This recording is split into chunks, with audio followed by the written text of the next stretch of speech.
ರೇಣುಕಾಸ್ವಾಮಿ ಕೊಲೆ ಪ್ರಕರಣದಲ್ಲಿ A2 ದರ್ಶನ್ಗೆ ಬೆನ್ನೋವು ಕಡಿಮೆ ಆಯ್ತಾ?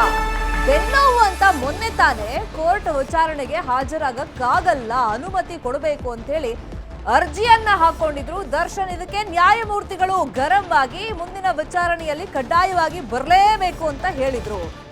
ಮೊನ್ನೆ ಇದ್ದಂತ ಬೆನ್ನೋವು ನಿನ್ನೆ ದಿಢೀರಂತ ನಾಪತ್ತೆ ಆಗ್ಬಿಡ್ತಾ? ನಿನ್ನೆ ವಾಮನ ಸಿನಿಮಾ ನೋಡೋದಕ್ಕೆ ಕೊಲೆ ಆರೋಪಿ ದರ್ಶನ್ ಬಂದಿದ್ರು. ಮೊನ್ನೆ ವಿಚಾರಣೆಗಿದ್ದಾಗ ಕೋರ್ಟ್ಗೆ ಹೋಗ್ಲಿಲ್ಲ. ಕಾರಣ ಹೇಳಿದ್ರು ಅನಾರೋಗ್ಯ, ನನಗೆ ತೀವ್ರ ರೀತಿಯಲ್ಲಿ ಬೆನ್ನೋವಿನ ಸಮಸ್ಯೆ ಇದೆ ಅಂತ ಹೇಳಿ ಹಾಜರಾಗಿರ್ಲಿಲ್ಲ. ಆದ್ರೆ ನಿನ್ನೆ ನೋಡಿದ್ರೆ ರಿಲ್ಯಾಕ್ಸ್ ಮೂಡ್ನಲ್ಲಿ ಸ್ನೇಹಿತರ ಜೊತೆಯಲ್ಲಿ ಕೂತ್ಕೊಂಡು ಸುಮಾರು 2.5 ಗಂಟೆಗಳ ಕಾಲ ಸಿನಿಮಾವನ್ನ ನೋಡೋದಕ್ಕೆ ಅನಾರೋಗ್ಯ ಸಮಸ್ಯೆ, ಆ ಬೆನ್ನಿನ ನೋವಿನ ಸಮಸ್ಯೆ ಕಾಡ್ಲಿಲ್ವಾ ಅಂತ ಹೇಳಿ ಸಹಜವಾಗಿ ಇದೀಗ ಚರ್ಚೆ ಆಗ್ತಾ ಇದೆ. ನಿನ್ನೆ ರಿಲ್ಯಾಕ್ಸ್ ಮೂಡ್ನಲ್ಲಿ ಧನ್ವೀರ್ ಜೊತೆಯಲ್ಲಿ ವಾಮನ ಸಿನಿಮಾವನ್ನ ದರ್ಶನ್ ನೋಡಿದ್ದಾರೆ. ಕೋರ್ಟ್ನಲ್ಲಿ ಒಂದು 5 ರಿಂದ 10 ನಿಮಿಷ ಅಷ್ಟೇ ನಾನು ಬಂದಿದ್ದೀನಿ ಅಂತ ಹೇಳಿ ಅಟೆಂಡೆನ್ಸ್ ಹಾಕೋದಷ್ಟೇ. 5 ರಿಂದ 10 ನಿಮಿಷ ಕೋರ್ಟಿಗೆ ಬಂದು ಅಲ್ಲಿ ಅಟೆಂಡೆನ್ಸ್ ಹಾಕಕ್ಕಾಗಲಿಲ್ಲ. ಆದ್ರೆ 2.5 ಗಂಟೆ ಕೂತ್ಕೊಂಡು ಬೆನ್ನೋವಿನ ಸಮಸ್ಯೆ ಇದ್ರು ಸಿನಿಮಾ ನೋಡಕ್ ಆಗ್ತಾ ಇದೆಯಾ? ಹಾಗಾದ್ರೆ ಇವ್ರು ಹೇಳಿ ಸುಳ್ಳ? ಸಿನಿಮಾ ನೋಡುವಾಗ ನೋವು ಕಾಡ್ಲಿಲ್ವಾ? ಸ್ನೇಹಿತರ ಜೊತೆ ನಿಂತ್ಕೊಂಡು ಮಾತನಾಡುವಾಗ ನೋವು ಕಾಣಿಸ್ಲಿಲ್ವಾ? ನಿನ್ನೆ ರಾತ್ರಿ ಬೆಂಗಳೂರಿನ GT ಮಾಲ್ನಲ್ಲಿ ಸಿನಿಮಾದ ಸ್ಪೆಷಲ್ ಶೋ ವಾಮನ ಸಿನಿಮಾವನ್ನ ದರ್ಶನ್ ನೋಡಿದ್ದಾರೆ, ಚಿಕ್ಕಣ್ಣ ಹಾಗೇನೆ ಧನ್ವೀರ್ ಜೊತೆಯಲ್ಲಿ ಕೂತ್ಕೊಂಡು. ಆ ಸಂದರ್ಭದಲ್ಲಿ ಬೆನ್ನೋವು ಸಮಸ್ಯೆ ಕಾಡ್ಲಿಲ್ವಾ ಅಂತೇಳಿ ಇದೀಗ ಸೋಷಿಯಲ್ ಮೀಡಿಯಾದಲ್ಲೂ ಸಿಕ್ಕಾಪಟ್ಟೆ ಚರ್ಚೆಗಳಾಗ್ತಿದೆ. ಜನಸಾಮಾನ್ಯರು ಕೂಡ ಈ ಬಗ್ಗೆ ಮಾತಾಡ್ಕೊಳ್ತಾ ಇದ್ದಾರೆ. ವೆರಿ ನೆಕ್ಸ್ಟ್ ಡೇನೆ ಅನಾರೋಗ್ಯ ಸಮಸ್ಯೆ ಇಲ್ವಾ? ಬೆನ್ನೋವಿನ ಸಮಸ್ಯೆ ಕಾಡ್ಲಿಲ್ವಾ? ಅಲ್ಲಿ ಗ್ಯಾಪೇ ಇಲ್ಲ. ಯಾಕಂದ್ರೆ ಮೊನ್ನೆ ಕೋರ್ಟಿಗೆ ಹಾಜರಾಗಬೇಕಾಗಿತ್ತು. 5 ರಿಂದ 10 ನಿಮಿಷ ಹೋಗಿ ನ್ಯಾಯಾಧೀಶರ ಮುಂದೆ ನಾನು ಬಂದಿದ್ದೀನಿ ಅಂತ ಹೇಳಿದ್ರೆ ಸಾಕಾಗ್ತಿತ್ತು. ಆದರೆ ನನಗೆ ಅನಾರೋಗ್ಯ ಸಮಸ್ಯೆ ಇದೆ, ತೀವ್ರ ರೀತಿಯಲ್ಲಿ ಬೆನ್ನೋವಿನ ಸಮಸ್ಯೆ ಮತ್ತೆ ಕಾಡೋಕೆ ಶುರುವಾಗಿದೆ, ಅದಕ್ಕೋಸ್ಕರ ನಾನು ಬರಕ್ ಆಗ್ತಿಲ್ಲ ಅಂತ ಹೇಳಿ ಕೋರ್ಟಿಗೆ ಅರ್ಜಿಯನ್ನ ಹಾಕೊಂಡಿದ್ರು. ಆದರೆ ನಿನ್ನೆ ಸಂಜೆ ನೋಡಿದ್ರೆ ವಾಮನ ಸಿನಿಮಾ ನೋಡೋದಕ್ಕೆ ಅವರು ಮಾಲ್ ಒಂದಕ್ಕೆ ಬಂದಿದ್ದಾರೆ. ಇದೀಗ ಸಿಕ್ಕಾಪಟ್ಟೆ ಚರ್ಚೆಗೆ ಕಾರಣ ಆಗಿದೆ. ಸ್ನೇಹಿತರು ಹೌದು, ಧನ್ವೀರ್ ಕಷ್ಟ ಕಾಲದಲ್ಲಿ ದರ್ಶನ್ ಜೊತೆಯಾಗಿ ನಿಂತಿದ್ರು, ಅವ್ರ ಕುಟುಂಬಸ್ಥರಿಗೆ ಸಹಾಯವನ್ನ ಮಾಡಿದ್ರು, ಅದೆಲ್ಲ ಸರಿ ಇಲ್ಲ ಅಂತಲ್ಲ. ಆದ್ರೆ ಕೆಲವೊಂದು ವಿಷಯಗಳ ಬಗ್ಗೆ ಈಗ ಚರ್ಚೆ ಆಗ್ತಿರೋದು. ಮೊನ್ನೆ ಇದ್ದಂತ ಬೆನ್ನೋವು ನಿನ್ನೆ ದಿಢೀರಂತ ನಾಪತ್ತೆ ಆಗ್ಬಿಡ್ತಾ? ಚಿಕ್ಕಣ್ಣ ಹಾಗೇನೆ ಧನ್ವೀರ್ ಜೊತೆಯಲ್ಲಿ 2.5 ಗಂಟೆ ಕೂತು ಸಿನಿಮಾ ನೋಡಿದ್ದಾರೆ. ಈ ಸಂದರ್ಭದಲ್ಲಿ ಬೆನ್ನೋವು ಸಮಸ್ಯೆ ಕಾಣಿಸ್ಲಿಲ್ವಾ ದರ್ಶನ್ಗೆ? ಆರಾಮಾಗಿ ಕಾಣಿಸ್ತಾ ಇದ್ದಾರೆ.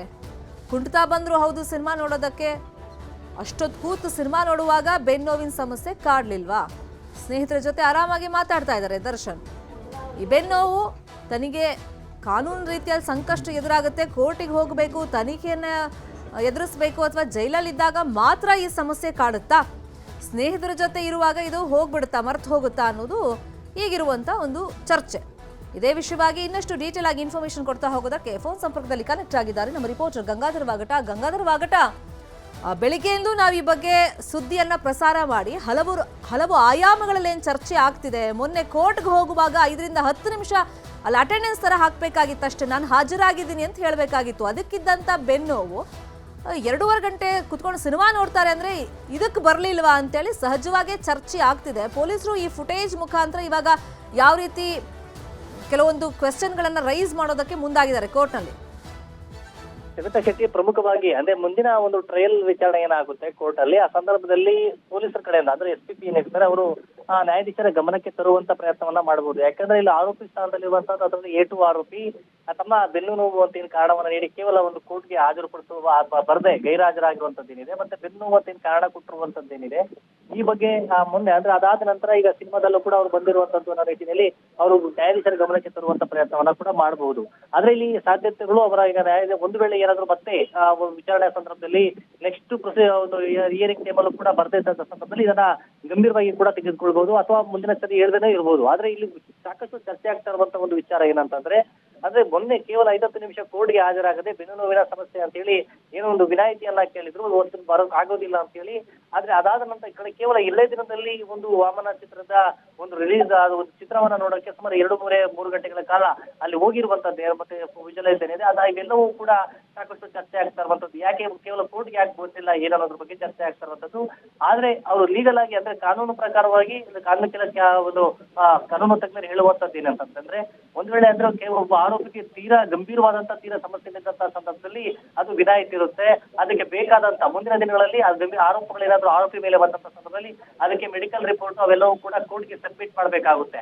ಈ ನಿಟ್ಟಿನಲ್ಲಿ ಈಗ SPP ಅವರು ಅವತ್ತಿನ ಮುಂದಿನ ಒಂದು ವಿಚಾರಣಾ ಸಂದರ್ಭದಲ್ಲಿ ಯಾವ ರೀತಿ ನ್ಯಾಯಾಧೀಶರ ಗಮನಕ್ಕೆ ತರ್ತಾರೆ ಮತ್ತೆ ಯಾವ ರೀತಿ ಅವರಲ್ಲಿ ವಾದವನ್ನ ಮಾಡ್ತಾರೆ ಅದು ಕೂಡ ನೋಡ್ಬೇಕಾಗುತ್ತೆ. ಇದೊಂದು ಸಾಕಷ್ಟು ಈಗ ಚರ್ಚೆ ಆಗ್ತಾ ಇರುವಂತದ್ದು. ಇವು ಕೇವಲ ಸಿನಿಮಾಗೆ ಬಂದು ಹಾಜರಾಗಿ ಅಲ್ಲಿ ಕೋರ್ಟ್ಗೆ ಬರದೆ ಗೈರಾಜರಾಗಿರುವಂತದ್ದು ಯಾಕೆ, ಇವೆಲ್ಲ ಯಾಕೆ ಕಾರಣಗಳು ಕೊಡ್ತಾ ಇರುವಂತದ್ದು ಆರೋಪಿ ವಿರುದ್ಧವಾಗಿ ಸಾಕಷ್ಟು ಈಗ ಚರ್ಚೆಗಳಾಗ್ತಾ ಇದೆ. ಈಗ ಮುಂದಿನ ಒಂದು ಕೋರ್ಟ್ ನ ಒಂದು ಟ್ರಯಲ್ ನಡೆಯುವಂತ ಸಂದರ್ಭದಲ್ಲಿ ಏನ್ ಪ್ರೊಸೀಜರ್ ಆಗುತ್ತೆ ಮತ್ತೆ ನ್ಯಾಯಾಧೀಶರು ಈ ಬಗ್ಗೆ ಏನ್ ಪ್ರಶ್ನೆಯನ್ನ ಮಾಡ್ತಾರೆ ಅನ್ನೋದು ಕೂಡ ನೋಡ್ಬೇಕಾಗುತ್ತೆ ಶರ್ಮಿತಾ ಶೆಟ್ಟಿ.